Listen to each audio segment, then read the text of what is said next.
Coba ingat beberapa tahun yang lalu. Dengan uang Rp50.000, kita bisa membeli cukup banyak makanan.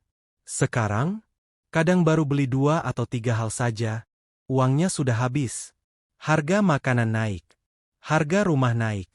Harga transportasi juga naik. Pertanyaannya adalah, kenapa harga barang hampir selalu naik setiap tahun? Banyak orang berpikir kenaikan harga terjadi karena pedagang ingin mengambil keuntungan lebih besar. Padahal kenyataannya tidak sesederhana itu. Fenomena ini terjadi hampir di semua negara di dunia. Dari makanan, bahan bakar, hingga harga properti. Dan sebenarnya, yang berubah bukan hanya harga barang, tetapi juga nilai uang yang kita miliki. Dalam ekonomi, fenomena ini disebut inflasi.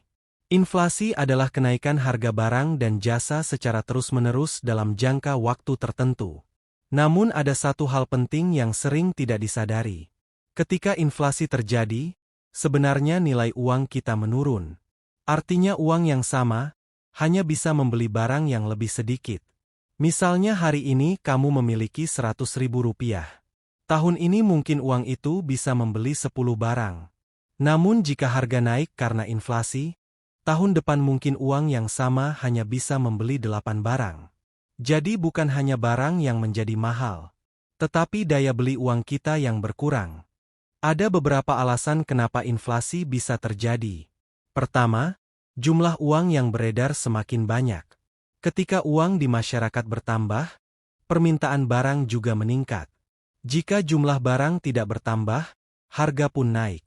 Kedua, biaya produksi meningkat. Jika harga bahan baku, listrik, atau transportasi naik, maka perusahaan akan menaikkan harga produk mereka.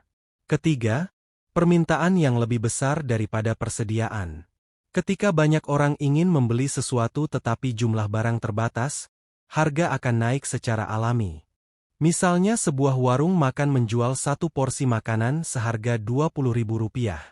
Namun beberapa waktu kemudian harga bahan makanan naik. Harga minyak naik. Harga gas naik. Biaya transportasi juga naik. Akhirnya pemilik warung tidak punya pilihan selain menaikkan harga menjadi Rp25.000. Dan proses ini terjadi di hampir semua sektor. Mulai dari makanan, transportasi, pendidikan, hingga perumahan. Inflasi membuat satu hal menjadi sangat penting. Jika uang kita tidak bertambah, sementara harga terus naik, maka daya beli kita akan terus menurun. Itulah sebabnya banyak orang merasa hidup semakin mahal dari tahun ke tahun. Inflasi adalah bagian dari sistem ekonomi yang tidak bisa kita hindari. Tetapi dengan memahami cara kerjanya, kita bisa menjadi lebih bijak dalam mengelola uang dan merencanakan masa depan. Karena pada akhirnya, bukan hanya berapa banyak uang yang kita punya, tetapi bagaimana kita memahaminya.